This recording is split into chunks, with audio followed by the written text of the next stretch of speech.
Thank you for tuning into another episode of Trending with the Tribune. I'm sure a lot of you TSU alumni and current students are very geeked about this year's homecoming. Well, today we're going to talk with Tennessee State University's chairman of the 2017 homecoming, Mr. Grant Winrow. Let's get geeked. Mr. Winrow, can you tell me a little bit about yourself? Sure, I'd be glad to. Again, my name is Grant Winrow, and I'm a native of Nashville, Tennessee, which I'm very proud to say. And I am more proud to say that I am the 2017 homecoming chair. And at the university, I serve as special assistant to our president, our illustrious president, Glenda Baskin Glover. And I also am director of special projects for the university. So you kind of know what that means. Whatever the president wants to happen, we make it happen. I know that homecoming for TSU is very, very big in Nashville. Absolutely. So can you explain some of the events that you guys have going on this year? Oh, sure. I would love to tell you all about Tennessee State's homecoming. We are very excited and delighted to be able to host homecoming. It's a time-honored tradition at the university, and it's for the community. One of the most important things to note about our homecomings, there is something for all ages to do throughout the week.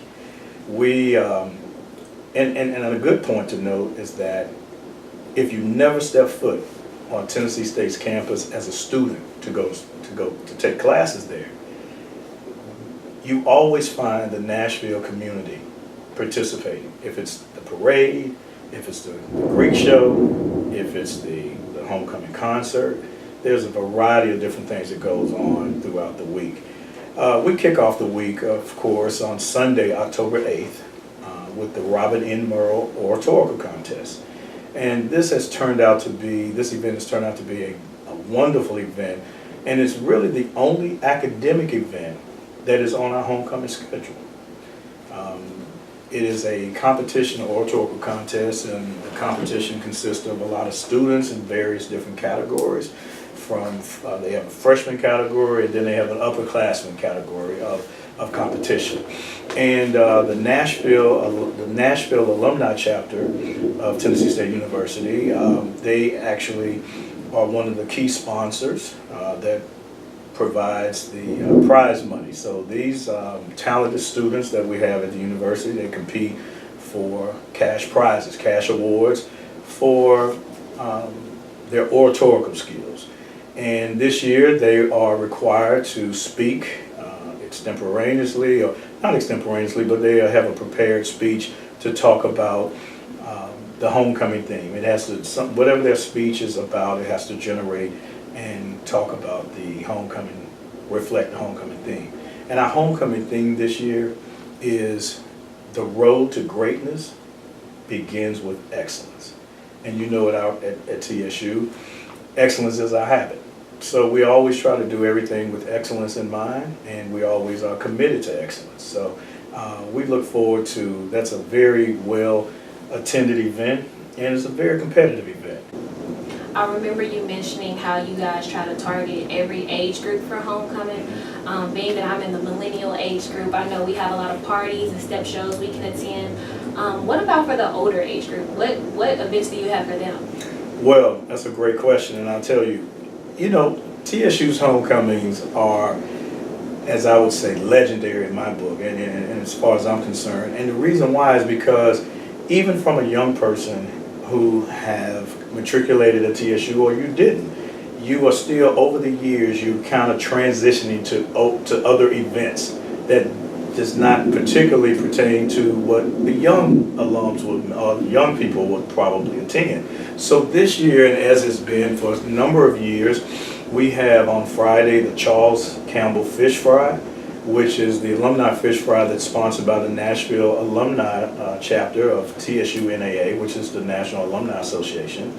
And Mr. Dwight Beard serves as president of that chapter, and it is a very, very well attended event from alums starting probably about 35 to about probably 80 people who are in their 80s. They attend the Charles Campbell Fish Fry.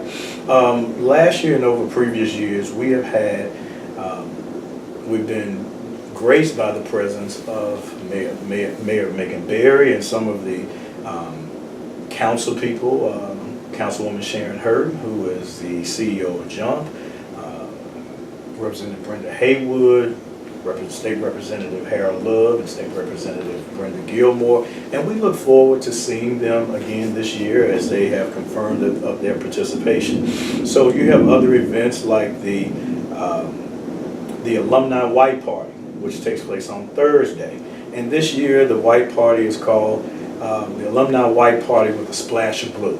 You know, you can never leave out, you know, our colors are blue and white, and we really stand behind our school colors. And so in addition to that, but one of the most important events that takes place during homecoming that I think that a lot of our more seasoned alums, but it never is, it's not to disqualify anybody from attending, and I think it's the most important event of homecoming besides the football game. Of course, all of these events leads up to our football game. So, but is the President's Scholarship Gala. TSU, this will be our 5th year. Ever since our president had her inauguration gala back in 2013, we thought it was a good idea, and the president thought it was a great idea that we would have a standalone event every homecoming on Friday evening, a black tie event to raise funds, much needed funds, scholarships for students. And so this year we're very happy to announce that this year's gala is going to be at the Music City Center downtown, and it's a beautiful facility. This will be our 2nd time having the gala down at the Music City Center. I think 2014 was our first time having it down there, and we had such a wonderful time working with the staff and the representatives of the center that we decided we can come back down there again and look forward to joining them this year. That's going to take place on Friday, October 13th, and as they say, Friday the 13th, but it's going to be a good day for us. The Scholarship Gala is most important because in previous years we've had as many as 1,700 people, and we expect to have at least 1,200 people in attendance this year. Tickets are $150, but that $150 donation, it goes, some of it is tax deductible, most of it is tax deductible, but it goes to the foundation. It's for scholarships. Is there a certain requirement or eligibility that a student has to apply for as far as the scholarship, or do y'all select a random student or go over a student's academics or their grades, their performance, and offer them the scholarship? How is the scholarship recipient chosen? Well, that's a great question, and I think that the university, there are always going to be requirements and criteria that a student must meet to receive a scholarship from the university. And there's various different forms of scholarships at the university and in various different levels. So, but of course, high achieving, the more student has achieved, the more scholarship that they may be eligible to receive. And so, we ask the students when they apply to the university that they connect with the foundation. They go on to the various different websites within the university so that they can apply to scholarship. You can easily search scholarships in the search button on the website, and it will take you right to how to apply for scholarships.